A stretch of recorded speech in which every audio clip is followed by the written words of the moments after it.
Today from our players, they came out here and they competed really hard. I thought yesterday wasn't as good of a practice. We challenged them coming in, and they really brought it today. So third down red area again today.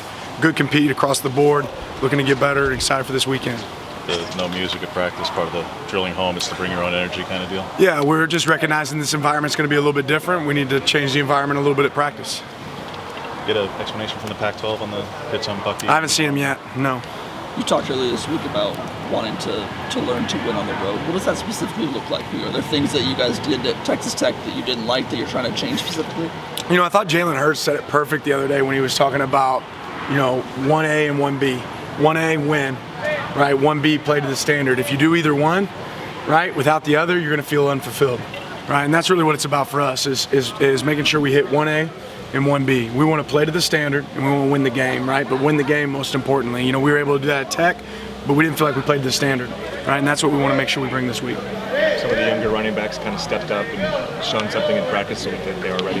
Yeah, we've got plenty of guys back there that can tote the rock and are ready to go, but it's not just toting the rock, it's how they do in protections, it's what they do from a route standpoint. But we have the guys there that can do a good job, and like I said before, you're not going to fill a Noah Whittington shoes. Like what that guy's done for our team, you can't fulfill that, but we do have good players on our team that can help us there. You kind of hit on two of the traits there.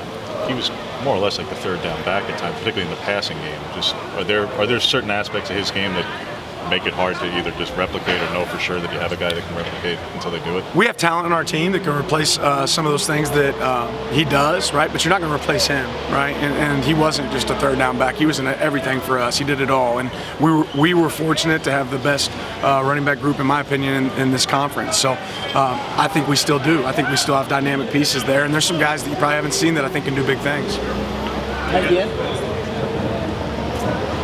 Have you guys established such a roster yet? We have. Has the energy of the D-line been any different this week after such a breakout performance in this time? I think anytime you have a performance where you perform well, I think that builds confidence, right? And then you get to build off of that, But we're not playing last week again. We're playing next week, right? So it's about what you do now. I thought the guys, like I said, today was a great practice. Yesterday wasn't, right? And I told our guys that. So they really attacked it today. They got after today, but it's going to be about what we do on Saturday and up until Saturday. Stephen Jones pulled a lot last week and seemed to be pretty effective in the run game when he was. He wasn't the only guy who did, but what makes him at his size that effective as a guard to pull? It's not revolutionary, but he was pulling outside really effective. What do you see from him in that capacity? Yeah, I told Stephen after the game that was his best game he's had since he's been a Duck in my time here, and I was really impressed. There was a couple guys that had some of their best games in that game, but when he plays like his size, he can be really, really special, and I thought he played like his size on Saturday. Who were some of the other guys? There's a few guys that really stood out. Beyond Stephen, there's a couple guys that had their best game. I can't name them off the top of my head right now. So far this year, Bo, small sample size, but Bo's been running a little bit less than he was at this point last year. Is that kind of just the flow of the game, or is there a concerted effort to kind of keep him out of harm's way a little bit this year?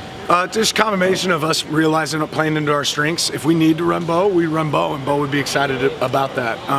But it's really more about playing what we need to do to win the game. You spoke earlier about how selfless the tight end unit has been. Can you speak to Casey in particular and what you've seen from him and getting in the end zone for the first time on Saturday? Yeah, I've been really impressed with how smart Casey is. He comes in here and he learned the system really well. He's able to execute at a high level. You got a bunch of tight ends in that room that do a really good job and can play at a high level for us, and he's certainly been one of them. How would you describe Will's use of 12 and 13 personnel, not just inherently in the run game either, but how would you describe it, and how is it maybe different than what Kenny did with 12 and 13? A lot of similarities, really, to be honest. It's more about how does the opponent match us. If they're going to stay small when we go 12, then we're going to get big and run the ball. If they're going to get big, then we're going to go ahead and spread them out and see if they can cover us, right? Because that means they have a extra outside linebacker on the field. So it's really about how their personnel matches us and how we feel like our personnel matches up against them. Troy talked about your team's ability to get up big in the first quarter and how that's forced teams to get away from their game plan. What's made the first quarter success offensively and defensively just so good for you? Combination of players knowing exactly what we're going to be running, right? Exactly what we're going to accomplish. So I think that goes back to what you script in practice and painting a really clear picture for your players early in games, and then also just execution, right, of that same plan. What makes it? Bucky got asked yesterday about kind of getting credit. He said he doesn't have to touch the ball at all. Everybody on the team can get talked about as long as Oregon wins. Can you kind of just talk about his mentality and how important that's been to that running back group? Yeah, selfless, right? Bucky's a selfless player. He's obviously a dynamic player, right? And when he's on the field, we're a really good team, right? And what I love about Bucky is he doesn't care who gets the credit. That's a great example of that kind of player on our team. Bailey, 23, what does he bring to them from that edge position? Yeah, we think he's one of their best pass rushers. I mean, he's got juice, you know, and it really shows up in the pass game. So he's somebody we got to be aware of where he's at all times.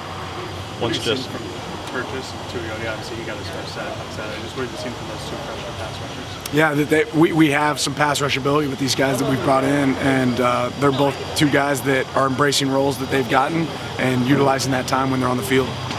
Once Justin can go, whether it's this week or after the bye, just what do you expect from him? What do you think he'll be able to offer to you when he's coming back from injury and has missed this much time at this point? Yes, great player, and I think as he gets more and more comfortable, obviously we're always going to be precautionary for him, but as he gets more and more comfortable, we're excited to see what he can do for us out there. All right, thanks, Coach. Appreciate it.